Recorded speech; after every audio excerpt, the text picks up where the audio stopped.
will be one of the most watched elections in history. Who will be the next president of the United States? Come next week. Welcome to On the Record. I'm your host, Jerome Sawyer. On Tuesday, the U.S. will hold its 59th presidential election. And historically, we know that it has the ability to swing either way. Whether the incumbent Republican President Donald Trump or the Democratic challenger, former Vice President Joe Biden, becomes president, this one thing is for sure: it will affect us all, even here in the Bahamas. This week, we discuss the 2020 elections. The countdown is on. On the rundown tonight, a U.S. reporter from Atlanta, Georgia, along with some Bahamians who are eligible to vote and helping to conduct these elections. If you like politics as much as I do, don't go anywhere. Our conversation begins on the other side of this break.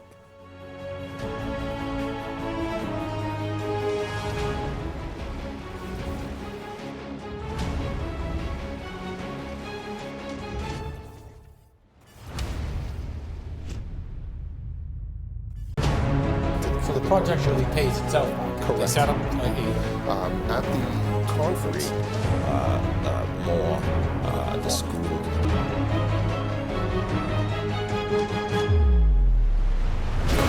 As a journalist, I always have to focus on the facts, and sometimes that means going to investigate for myself.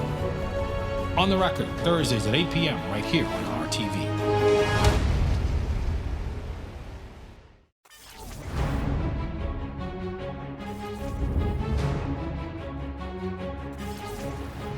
You're watching On the Record. We're so glad you could join us tonight as we discuss the 2020 U.S. elections. The countdown is on. In a matter of days, the polls will officially close. The ballot counting then begins, and we'll wait to see who will be declared the winner of the 2020 U.S. presidential elections. My guest for this segment of the show tonight is an Emmy Award-winning multimedia journalist for Fox News in Atlanta. She has been following the U.S. presidential debates for quite some time and has distinguished herself as a journalist extraordinaire with years of experience and numerous awards for her excellent reporting. Claire Sims, welcome to On the Record. I wish I could personally welcome you to the Bahamas, but at some point we hope to do that.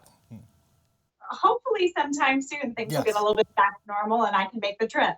We'll be looking forward to it. So Claire, let's dive right in. Now, I want to know, since you've been covering the elections and politics for quite some time, tell us a little bit about what have been some of the main things that stand out to you in this particular election.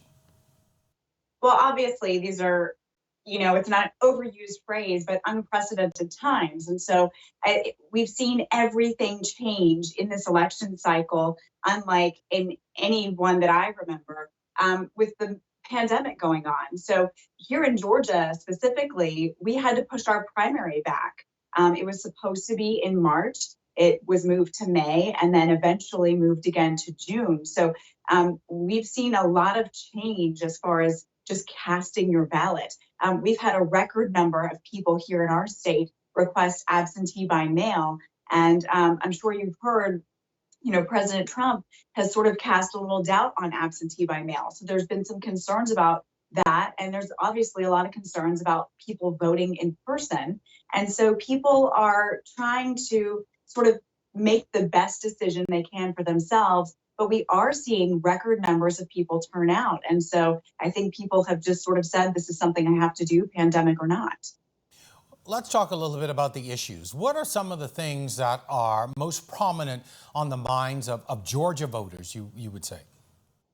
Well, definitely, obviously, the coronavirus pandemic. Of course, right now we're seeing, like much of the country, a little hit in our numbers. We're going up a little bit, which is concerning to folks. But then the economy is really the huge sort of the secondary crisis to the virus. Georgia is one of those states that opened up earlier here in the U.S. And so we've been seeing, a lot of companies try to bounce back, but now people are pulling back a little bit. Restaurants aren't seeing quite as many people. And so there's a big concern about what are we going to do about the economy. And people have been watching Washington and wondering if there was going to be a second stimulus package. And it doesn't look like that's going to happen before the election. So people who are struggling are, you cannot escape the economic issues that go along with this virus. I want to talk a little bit about the perceived impact of the early voting and the mail-in voting. You mentioned that earlier on. And already you see record numbers across the United States of people who have already voted.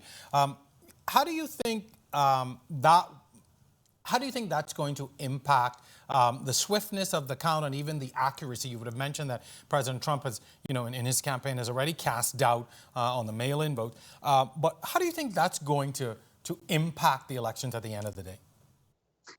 Well, first of all, let's start with early voting. So early voting here in Georgia, we have just one more day left. It wraps up on October 30th, but we've had 3 weeks of early voting. We even have in some counties 2 weekends of voting. And so we've seen just a huge number of people turn out. And the first week we had some lines. There were a couple hiccups here and there because a lot of people probably don't know, but we have a new voting system for the first time in Georgia. So a brand new voting system that got rolled out for the first time across the state that's just a little bit different from what we used for the last almost 2 decades. So there's kind of a learning curve there. But a ton of people didn't care. They wanted to stand in that line. They sort of wore it as a badge of honor that I waited 3 hours or 4 hours. Those hiccups we had at the beginning have largely been fixed, but there are still people reporting maybe even a 2-hour wait in some locations. Then you move to absentee ballots. We've had a record number of people who have requested absentee ballots. I think it's a 600+% increase from the 2016. For those people who've gone ahead and gotten them in, here in Georgia, the counties were allowed to start processing them. So there's sort of a long process. You have to take those out of the envelope. You have to make sure that the signature is verified and matches the one that the voter has on file. So you can make sure the voter actually was the one who cast that ballot. And then there's a privacy envelope. Then they have to count and make sure they have the right number of privacy envelopes to mail in envelopes. And then they can start scanning them, but they're not allowed to tabulate them until election day. So they've had 2 weeks to be able to do that, and they've been able to process a lot. But at last check, the Secretary of State's office here in Georgia said there were still 500,000 of those absentee ballots that hadn't been returned yet.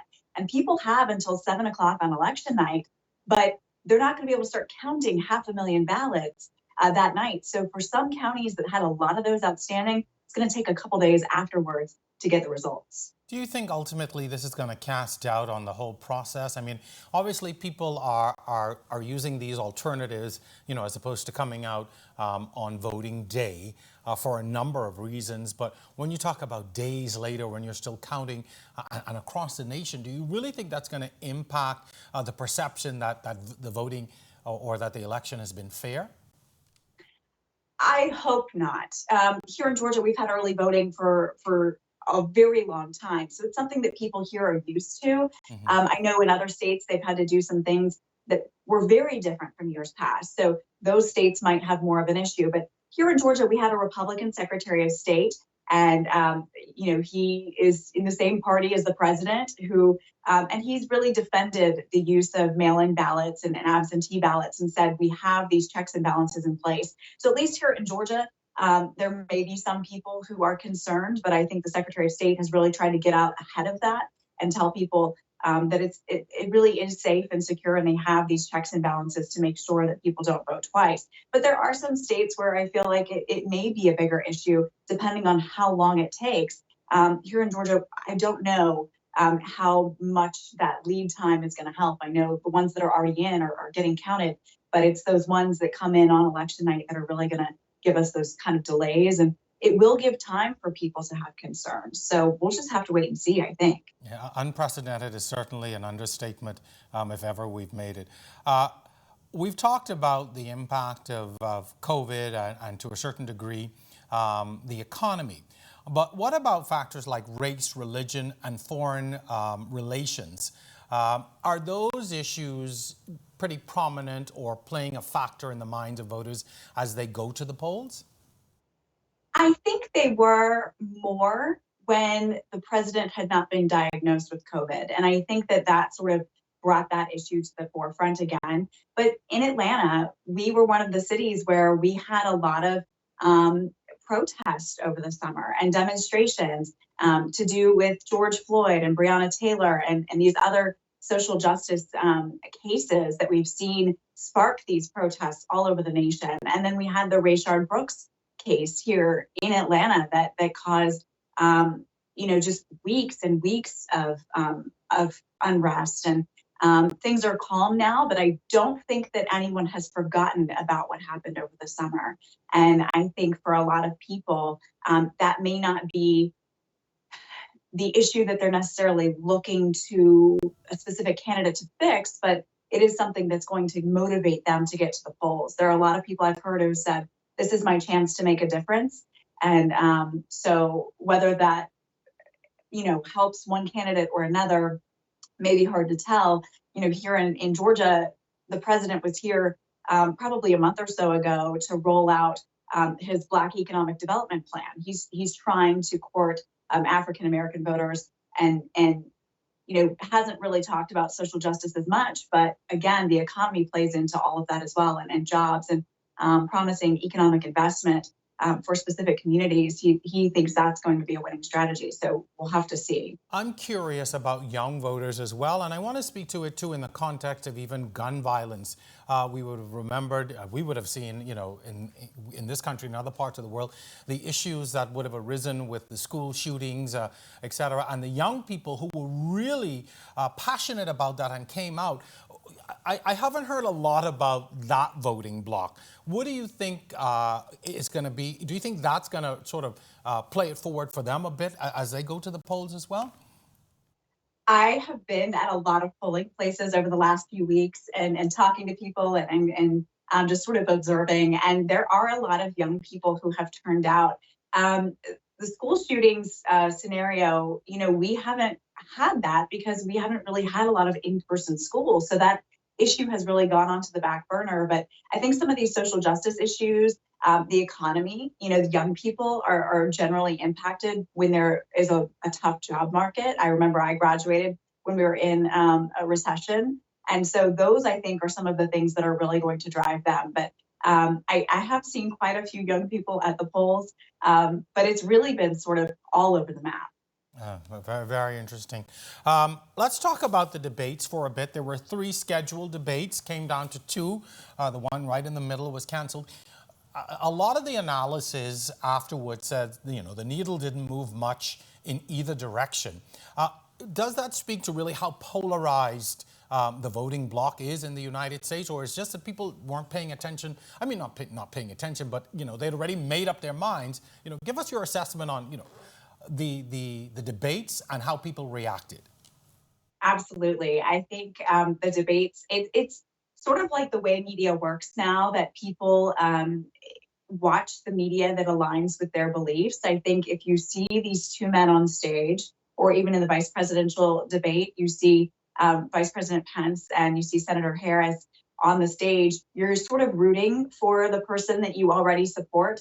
I don't think a lot of minds were changed, and we do have such a small margin of undecided voters anyway, that I think it really is going to come down to some sort of unknown factors for those folks. I don't think the debates really changed a lot of minds, especially that first debate where they were speaking over one another, and really a lot of people came away from that feeling like it wasn't very substantive. And so I think the second debate may have been a little bit better for folks because they did get a little bit more into the issues.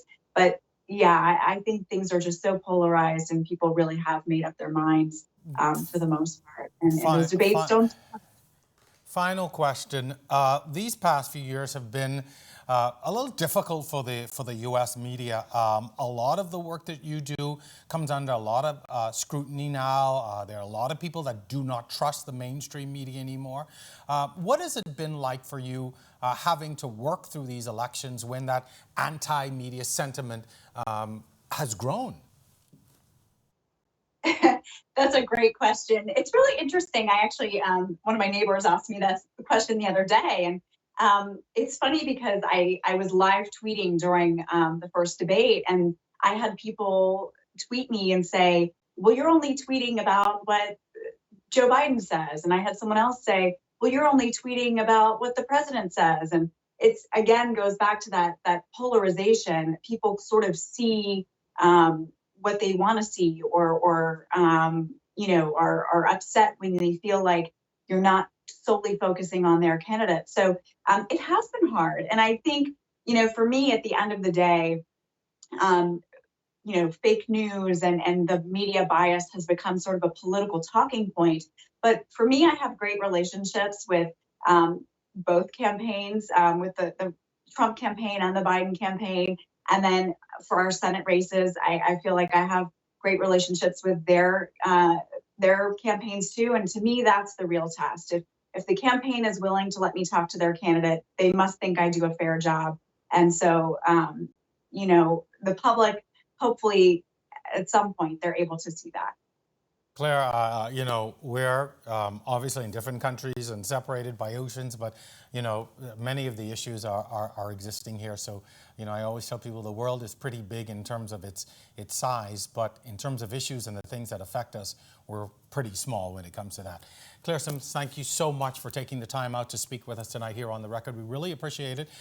You've got a lot of work ahead of you over the next few days. I know what that feels like. All the best to you. And please tell your boss, Eric, I said thank you so much for allowing me to come on tonight. I really appreciate it. Tell him I really owe him one. Thank you so much. Thank you for having me. Our pleasure. Well, Claire Sims, again, thank you so much for being on the show tonight. Well, when we come back, folks, we're going to be talking to some Bahamians who are participating in the upcoming elections. Stay with us.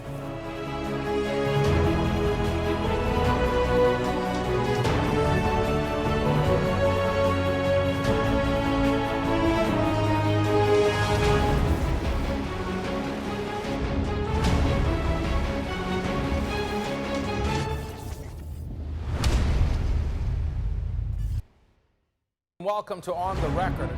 Looking for more On the Record? If you miss our Thursday showing at 8 p.m., join us for the re-airing on Friday mornings at 10, and then again each Sunday night at 8:30. Or go to our YouTube channel and catch up on all of our past episodes. And then like our Facebook and Instagram pages for a preview of upcoming shows and get a chance to ask your questions. Just look for On the Record.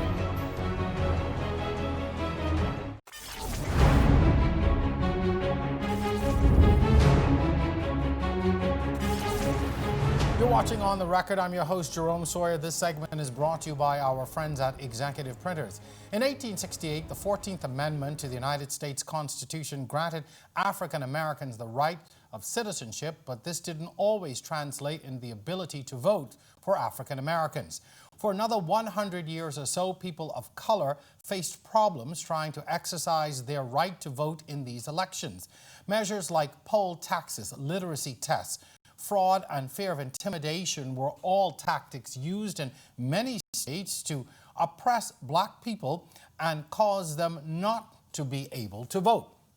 My next guest, however, was not born during that time and has enjoyed the ability of being able to cast his ballot without these measures in place.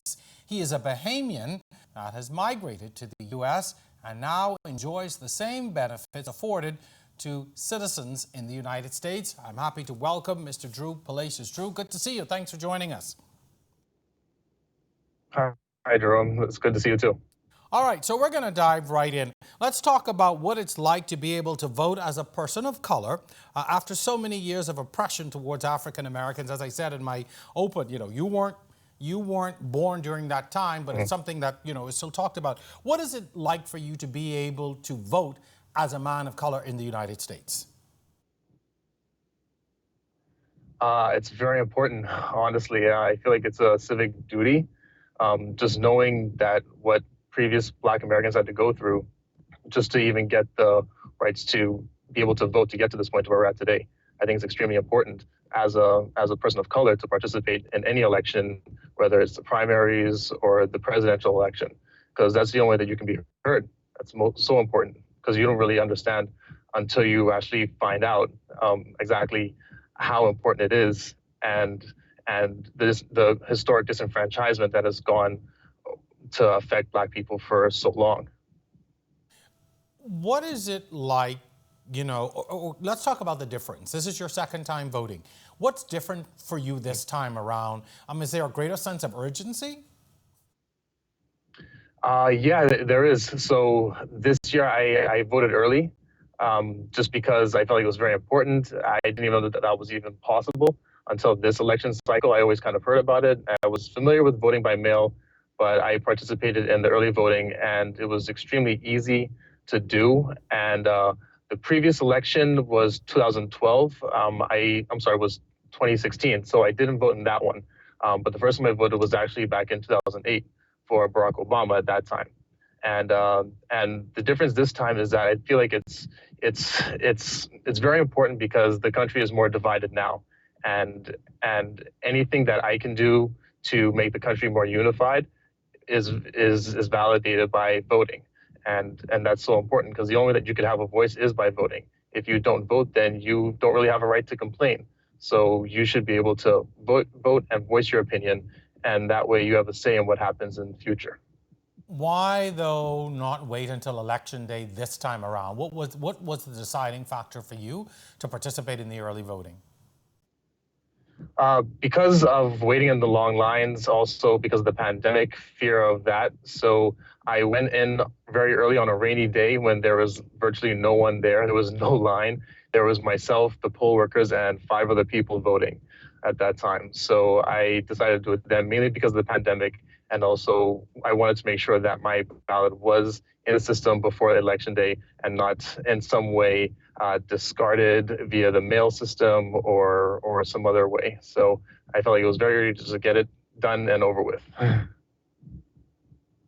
Given all that's been said about the early voting, well, more so the mail-in voting and the absentee ballots, there's already been, some doubt cast over the results or how soon these votes can be counted. Do you get a sense that that's a growing sentiment amongst voters, or is that something just being pushed politically? I feel like it's a little bit of both. I feel like that it's being pushed in the media, so people tend to adopt what they see and hear. So just not take any chances. It's best to make sure that your voice is counted and vote as early as possible. If you can only make it on Election Day, then make it on Election Day, and make sure that you actually wait and vote. It's important. Do you find a great difference or a greater polarization because of the different ethnicities and the cultural differences in the state that you are in? You're in Florida, correct? Yeah. Yeah. So I'm in Miami. do you find, in Miami, do you find that people are voting along racial lines? Are they voting along ethnic lines, cultural lines, or is it split pretty much down the middle? Are you noticing as you move around and you talk and you hear, can you pinpoint where the differences are coming from? I'd say most of the differences are, I wouldn't say that they're down party lines. I feel like there's a lot of people crossing party lines right now just because of how the current administration has handled the pandemic, how the leader of that administration has handled other issues, his opinions on race equality, and not even denouncing other hate groups. I think that's driven people cross party lines from talking to friends, family members. It's been a mix of different things for different people. I have friends who are Haitian but were born here, and some of them weren't so motivated to vote. And I had to actually have a hard talk with them and convince them that, hey, look, it's important that you do vote. You have to remember that Black people in this country were historically disenfranchised, and their votes were suppressed. And for you to not vote this election cycle, that's a form of voter suppression. So you need to act on your right in this country to make sure that you're heard, so that way you matter in the long run towards making this country more progressive.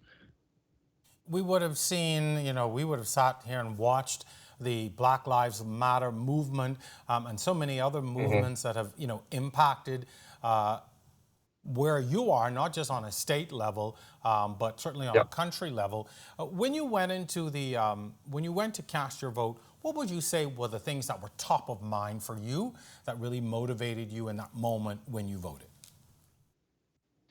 What motivated me was change, honestly, was change for the better, change forward. Though, though I feel even if, let's say, Joe Biden wins, things won't change within 4 to 8 years. We have to make sure that we're making small steps progressively towards the direction that we want to see the country to go in. And that goes the same for the Bahamas too. So when you go in, you have to make sure that you have to have the right issues and context to as to why you're voting for this person, whether they're a Democrat or a Republican.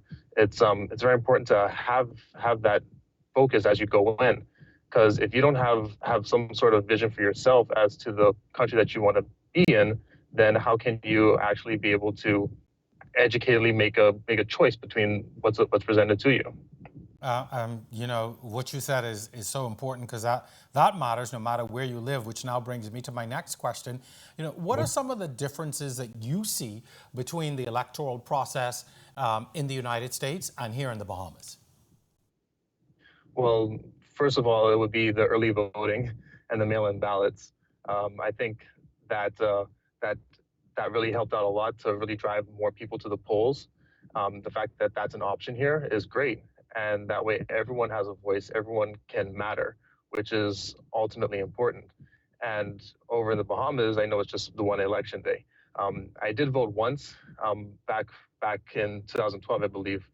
And I didn't do my research. I was only familiar with the U.S. system. And I remember that going in, that I was only able to vote for my constituent representative. I was hoping to vote for the actual constituent and also the prime minister. But over here, it's different. So in the U.S., you get to pick your Congress person, the judges. You get to pick the president and a few other people that run for different areas. So that was the big difference that I noticed as far as how the ballots are set up and your choices that you have. And why does that matter so much to be able to vote not just for your party or your representative, but so many other positions you would have listed off? But why is that so important, you think, in this system? Because different people of different parties might represent what you believe, what you feel could be more progressive, could be more better for the country. I could, for example, feel like the leader of the Democratic Party could be great for the country, but the Republican person could be better for my area because of issues that they stand on. So I feel like it's important. So for me, I'm not party loyal.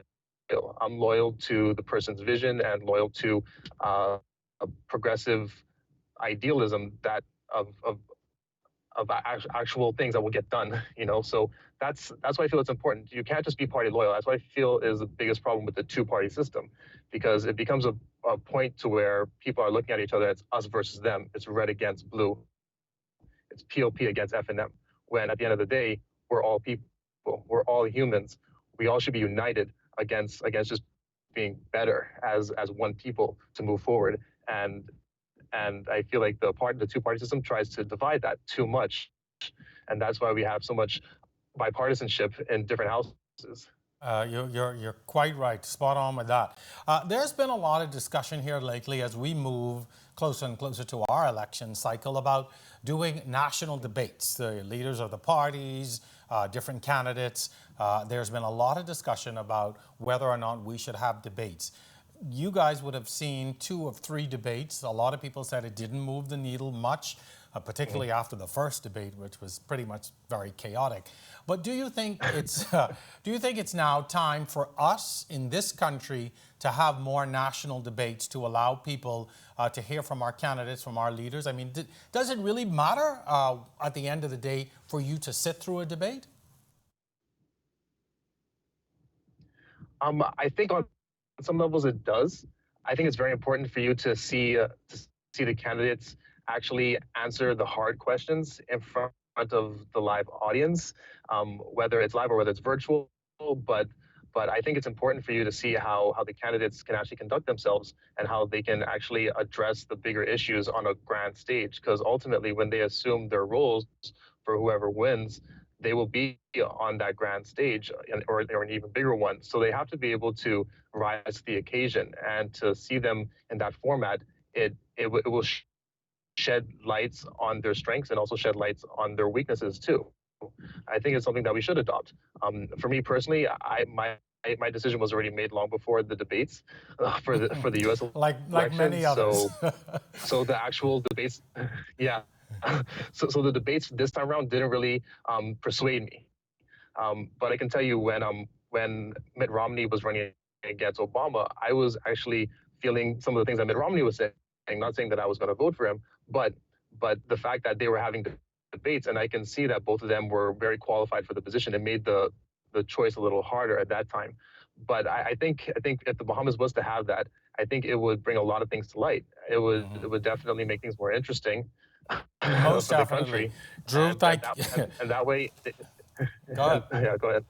No, just finish your. No, I finish was just your saying point. that way people can also ask the hard questions, so they can answer questions directly from the people, whether it's people submitting those questions, whatever that is.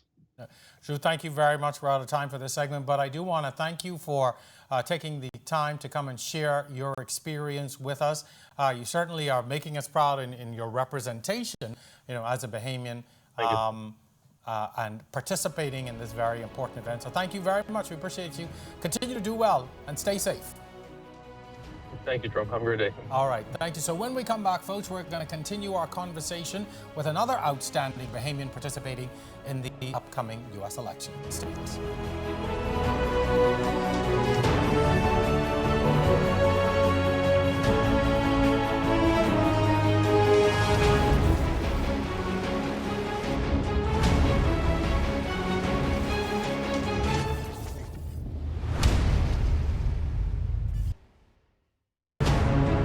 The project really pays itself.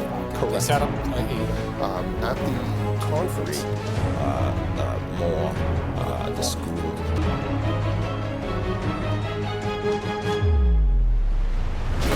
As a journalist, I always have to focus on the facts, and sometimes that means going to investigate for myself.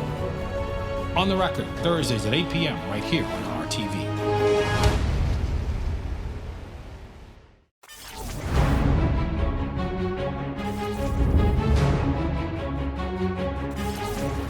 Welcome back. You're watching On the Record. I'm your host, Jerome Sawyer. All of our attention is on the 2020 elections. The countdown is on. During the 1800s, generations of women disturbed the status quo, writing, marching, lobbying for a real change in the Constitution to women the right to vote. This was the beginning of the women's suffrage. And after some 100 years of advocacy for women's right to vote, the face of the electorate was changed forever, with women now being able to cast a vote. My guest for this segment of the show enjoys the benefit of being an African-American woman able to cast her ballot in elections. She is a speaker, life wellness coach, director of pharmacy, and advocate for women's rights. She is a stellar woman. My good friend, Dr. Lloyd Joseph. See you. Welcome to One. We've got lots to talk about, and you're very qualified to talk about all of it, so we're going to dive right in. As I would have mentioned before, I know that you are big on women's empowerment and advocating for the rights of women around the world. Tell me, what has it been like to be able to vote in these elections, and what does that mean for a person of color and a woman? That honestly, Jerome, I consider it honestly an honor to be able to vote in this elections, not only because of the climate that we're currently in, but I truly believe women are great influencers when it comes to their community and what the opportunities that are available to us. But I believe that for me as a woman of color, and having gone through my experience with racism and understanding what it means to be a Black woman in America today, particularly a millennial woman, I think that it was important for me to exercise my right and to use my voice. And a lot of people sometimes tend to think that as women, that our voice, that we are, we were taught not to be, to be seen and not heard. But in like never before, I believe that every woman who is able to vote and registered to vote in their communities, especially here in America, vote, because that is how we are going to use our voice. Because women do not vote, if we are left behind, our communities are left behind. So it was very important for me to set out in my schedule to not just follow up on what was happening on social media, but to actively be involved and to watch the debates and to recognize that if I did not vote, it was going to change or not change the trajectory of my life and also the other generations that will come after me, even here in my community. So it was very important for me to go out and exercise that right as a woman, because it hasn't been, years ago, it was impossible for women to even vote. That's such a very powerful start to this segment of our discussion. This year, there's been a lot of emphasis placed on the Black Lives Movement with the protests, social media advocacy, and support from around the world. How has that or what's been the impact of that movement on your voting and the importance of your vote? So great question, Jerome. So the Black Lives Matter, I will be very candid. Initially, being a Black woman and being a Bahamian, in America, initially it did not have an effect on me until I had my very own experience, in my workplace, having gone through, I had a patient, just to kind of just give a little brief summary, I had a patient who, was a Caucasian seasoned woman in her 70s.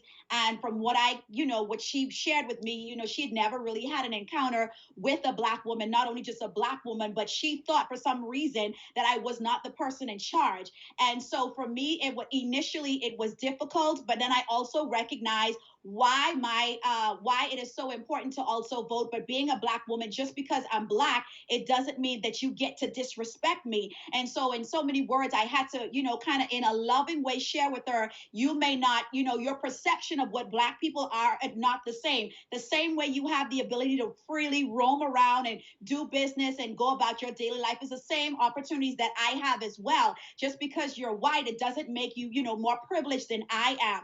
And so honestly, the Black Lives Matter, it not only matters because of me, I believe, being here in America and one day possibly having children of my own, one day I may have a son or a daughter and they're pulled on the side of the road because of the color of their skin. So me voting and understanding that electoral votes and who is in the court system, that plays a major role in what happens to our children and what happens to me and my loved ones who are all Black people in America and even around the world. So it is very, very important. So Black Lives Matter really impacted and affected how I voted and how I casted my vote here. You started out by saying, being a Bahamian and having ours is a very different experience. And it doesn't really come home to you in many instances until you have had a period of matriculation or you lived in the United States or something would have happened to draw you in. But, what was it like for you having to confront that coming from this background where, for us, for the most part, color really doesn't matter. I'm not saying that it doesn't exist, but certainly not nearly at the level of the United States. But what was it like for you now having to confront that, for the first time? And now that's a part of your, one of the reasons you're voting in 2020.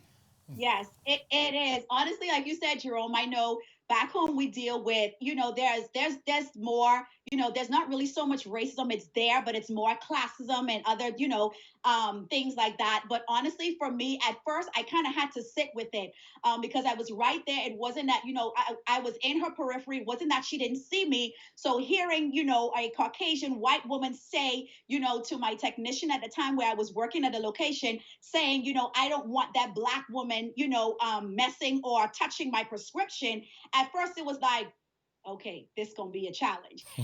Initially, I'm like, because the word really, there are certain terminologies as a Bahamian, it doesn't affect. But when she started to really, quote unquote, try to attack or assassinate, my ability to perform my function as a pharmacist to her, that's when I had to step in because she realized, listen, I'm in pain. There's this Black woman, there's this Black young girl. She didn't believe I was a pharmacist. So for me, I was like, okay, you're not living in the Bahamas, Lorneka, you're living in America. And if you don't speak up and if you don't say something, this is going to continue to happen. And I don't want my counterparts, I don't want anyone to believe that Black people deserve to be disrespected, whether I have a doctorate degree or not. It doesn't matter who we are all God's children, and we deserve some level of respect. So that's why it was important for me to speak up to her in that moment and that particular time.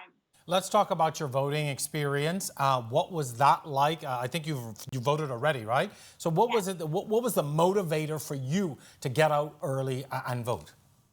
The motivator for me was honestly, of course, practicing social distancing, and for me still being an essential worker and a life and wellness coach. My schedule is kind of crazy, and I know that November 3rd, I honestly believe with the protests and everything that's been happening, and understanding that I don't want to really subject myself to the things of like crowd, and possibly mailing my vote and not knowing that my ballot was received. That was a game changer. So the process for me, honestly, Jerome, was not as difficult, and here's why. That's why I think also, again, voting is so very important. Had I lived in another area, in the area where I live, honestly, I live in a predominantly, my neighbors do not look like me right there. So I believe that played a major role. And I also understand that if I did not vote, especially for this year with everything with the economy, there are issues that matter to me. Well, the Healthcare and Affordable Care Act, being able to understand that, as a woman, if I don't have access to care, then I won't be able to live, quote unquote, my best life. So it was important for me to go out and vote and not wait until November, even though there are a lot of Americans that are. But surprisingly enough, the numbers have shown that 60% of Americans already knew, based on what has happened this year with the current administration and everything with the Black Lives Matter and the pandemic, that they were not going to wait. So I think that people in general, especially Black people, with everything that has happened in the past, that they were not waiting. And then a lot of my colleagues have decided not to do the mail-in ballot. So we were wearing our mask and we were going in, and we were not waiting until November 3rd, because after November 3rd, that's it. There's nothing else to talk about because we did not vote. Good point. Let's talk a little bit about the differences between, what happens in the U.S. and what you see in the Bahamas, and what are some of the things that stand out most to you when you look at the two processes? So what I would say, Jerome, really stands out to me is the fact that as Bahamians, we have to do a better job educating ourselves. That's number one. We really have to do a better job. Like I said, my colleagues and I, friends and, in dentistry and, of course, we're all in the same for different professional spaces.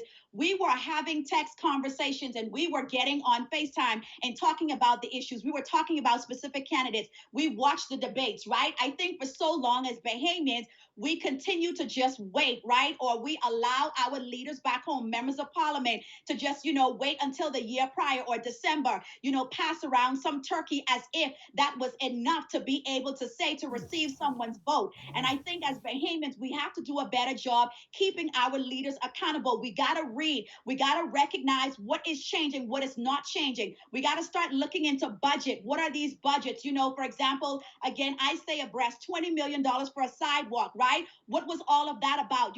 How can we have access to that? So here in the U.S., not only just the internet, making phone calls, text messaging, we have to keep ourselves as citizens accountable. It's not enough to just wait until, a member of parliament or a senator comes to your community to share what it is that they're going to change. But we have to do our due diligence again. And when it doesn't happen, what are we going to do to keep them accountable? Because gone are the days. A turkey is not enough. A back to school event, it can no longer be enough, because again, if we don't change what is happening in our nation, then guess what? That is our future. And if our future belongs to the generation, we got to start now changing that with the level of education that we avail ourselves to.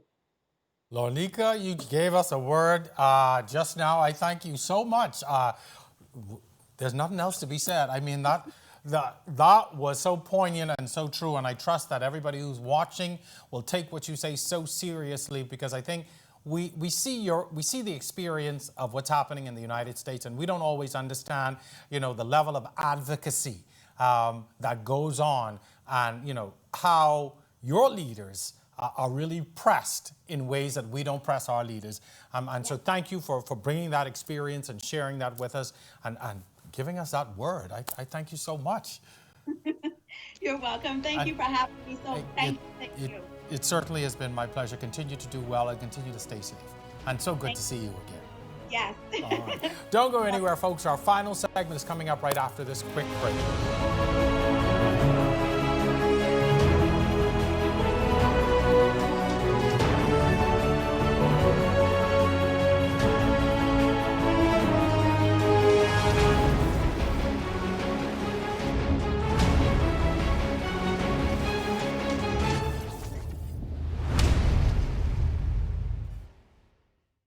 Matt, where in the world is Matt Lauer? Where in the world is Ellison Greenslade? And so these about the low value of cottage in Atlanta. So we can talk about it. On the record tonight, the government's purchase of the Grand Lukine is a hot subject in the news.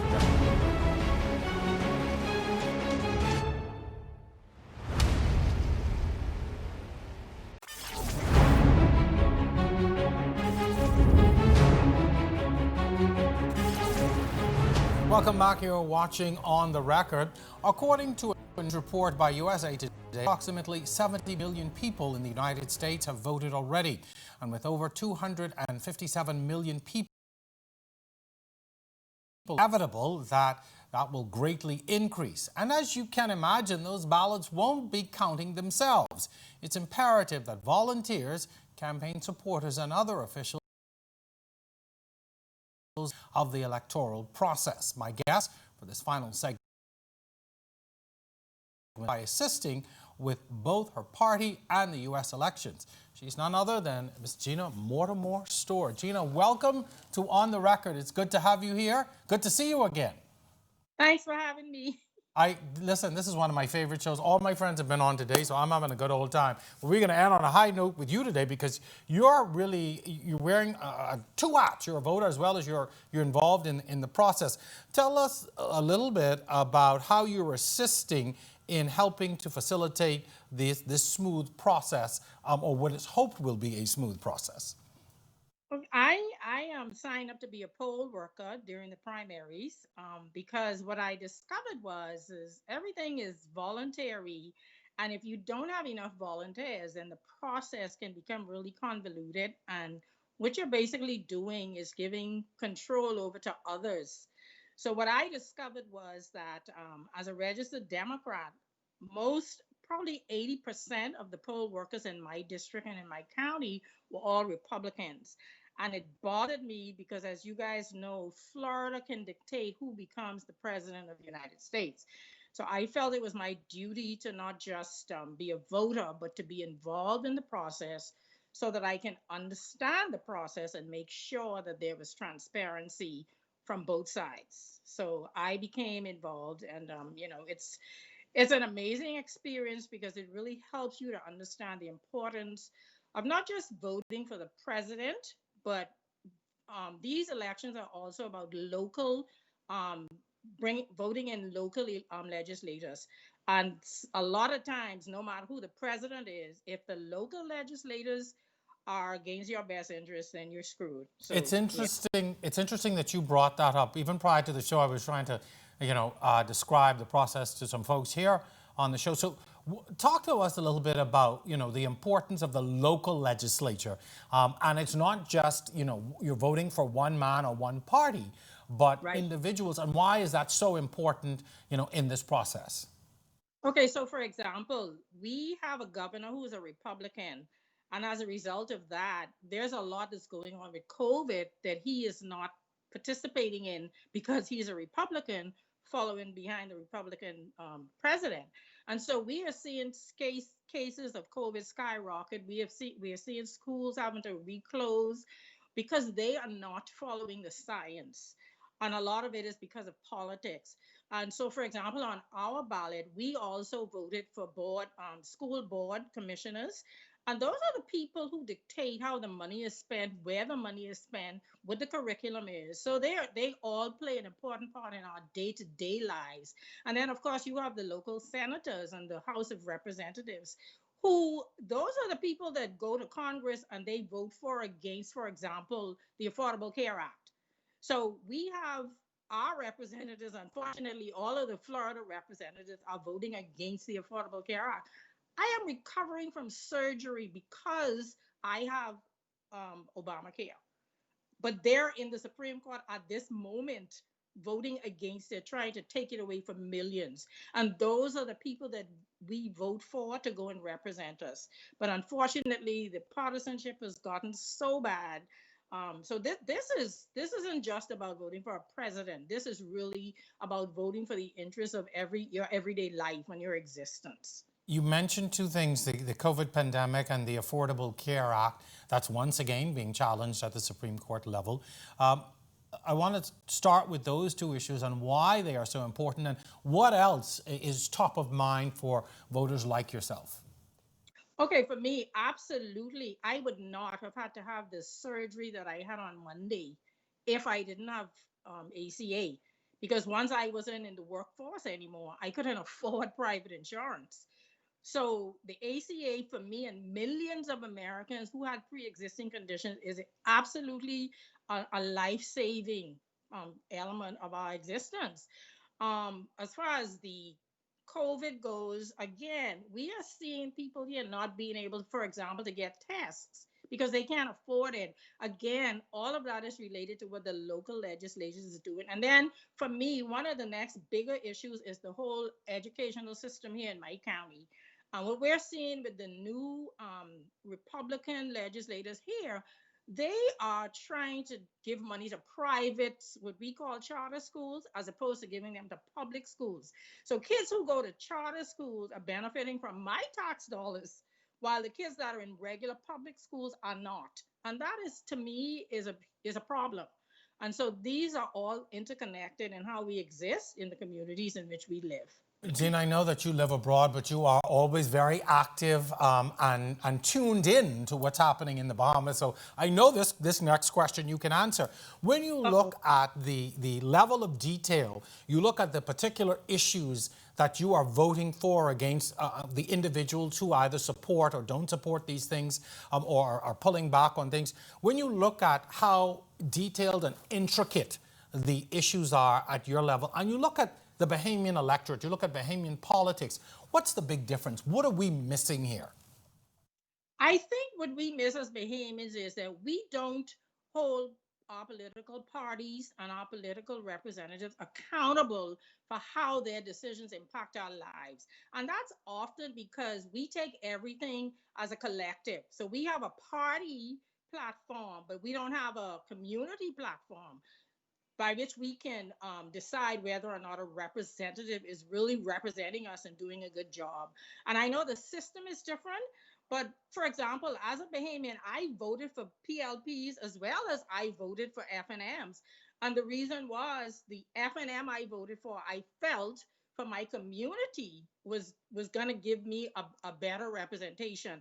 And so as Bahamians, I think we need to get out of this mindset of party politics and really begin to look at community politics and try to hold our representatives more accountable, even if they don't belong to the party that we quote unquote support, but we know that they're the ones that's going to do the job for the members of the community. Final question, and I know this happens so predominantly throughout the United States, but how important are advocacy groups and people who are advocating for specific things, again, outside of party or individual, but advocating for cause? And we do not see that on any real level here. How important is that, for you and others like you?